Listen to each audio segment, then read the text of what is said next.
Bismillahirrahmanirrahim. Assalamualaikum warahmatullahi wabarakatuh. Alhamdulillahirabbil alamin wa bihi nasta'in wa ala umuri dunya waddin. Wassalatu wassalamu ala asrofil anbiya'i wa mursalin wa ala alihi wa sahbihi ajma'in. Before starting on my speaking, let's thank to Allah, the Lord of the world, the King of the King, and the Creator of everything in this universe. Peace and salutation we deliver to our noble character Prophet Muhammad sallallahu alaihi wasallam, who has brought us from the darkness to the lightness and from the bad character to the best one. Baiklah, sebelumnya perkenalkan, nama saya Muslim Zakri Jidan dari Fakultas Dakwah Prodi Komunikasi Penyiaran Islam. Saya di sini akan sedikit sharing atau berbagi tentang ulumul Quran dan sejarah perkembangannya. Let's go. Baiklah, kita masuk ke pengertian ulumul Quran.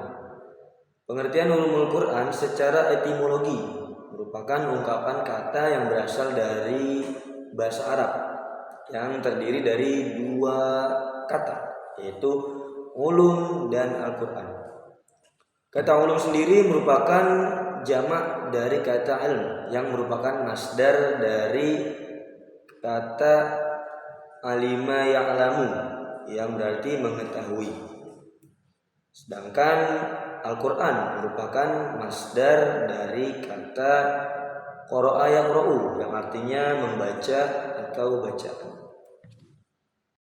Sebagaimana firman Allah dalam surat Al-Baqarah ayat 185 yang berbunyi, A'udzu billahi minasyaitonir rajim. Bismillahirrahmanirrahim. Syahrul Ramadan alladzi unzila fihi al-Qur'anu hudan lin-nasi wa bayyinatin minal huda wal furqan. Artinya, bulan Ramadan adalah bulan yang di dalamnya diturunkan Al-Quran sebagai petunjuk bagi seluruh umat manusia dan penjelasan-penjelasan atas petunjuk itu, dan sebagai pemisah antara yang hak dan yang batil atau yang baik dan yang buruk. Ayat ini menjelaskan bahwa Al-Quran diturunkan oleh Allah SWT, yang berarti Al-Quran itu adalah kalam ilahi atau perkataan Allah yang diturunkan kepada Rasulullah baginda dan Muhammad SAW sebagai petunjuk bagi seluruh umat manusia, ya, sebagai petunjuk dan juga pedoman bagi kita.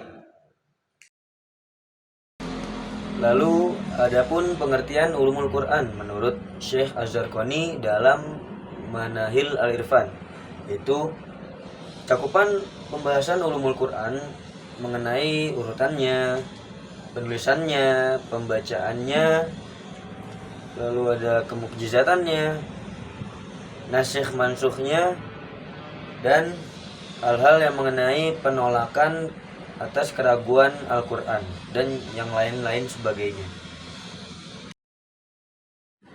Selanjutnya ada 6 ruang lingkup dalam ulumul Quran, yaitu yang pertama persoalan turunnya Al-Quran, yang kedua ada persoalan sanad atau rangkaian perawinya, lalu yang ketiga ada persoalan tentang qiraat, yaitu cara membaca Al-Quran, yang keempat ada persoalan kata-kata dalam Al-Quran, yang kelima adalah persoalan makna-makna Al-Quran yang berkaitan dengan hukum-hukum.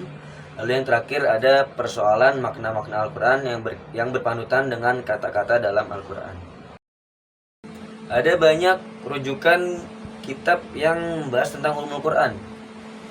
Namun dari sekian banyak kitab, ada 2 yang paling masyhur, yaitu yang pertama kitab Al-Itqan fil Ulumil Quran karya Imam Asyuyuti.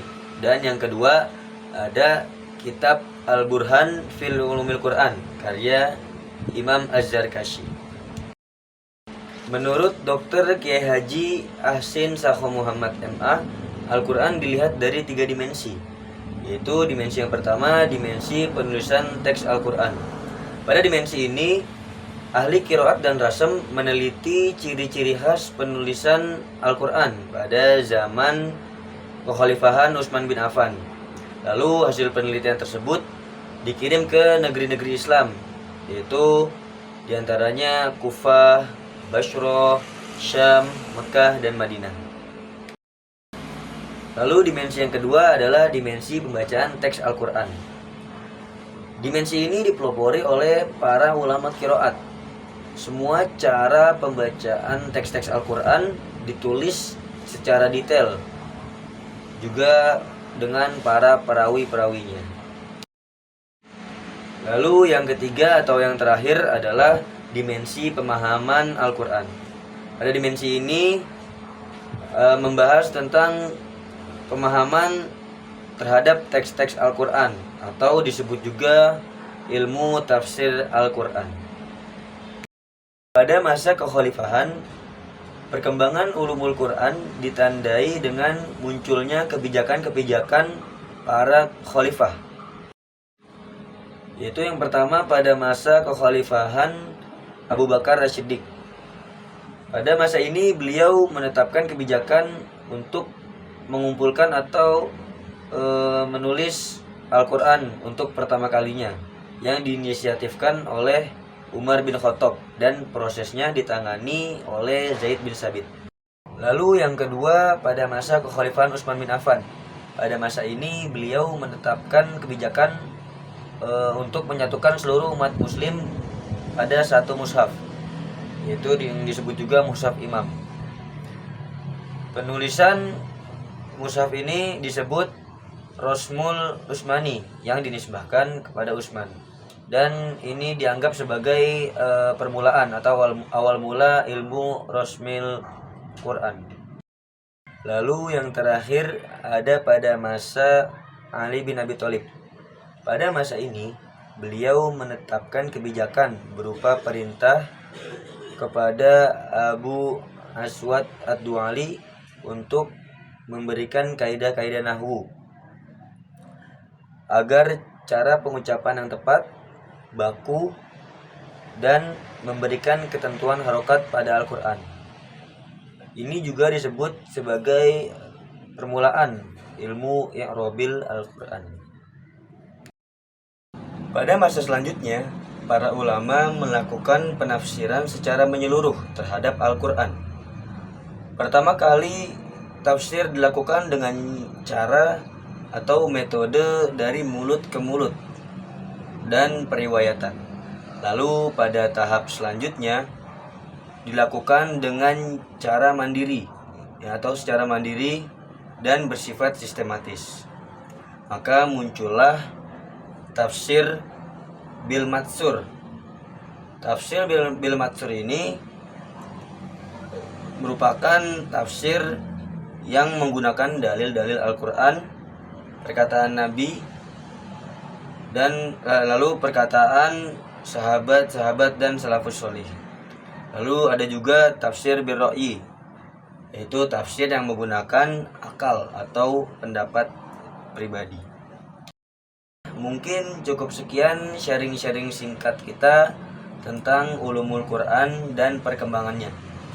Apabila ada kata-kata yang benar datangnya dari Allah, dan kata-kata yang salah datangnya dari setan.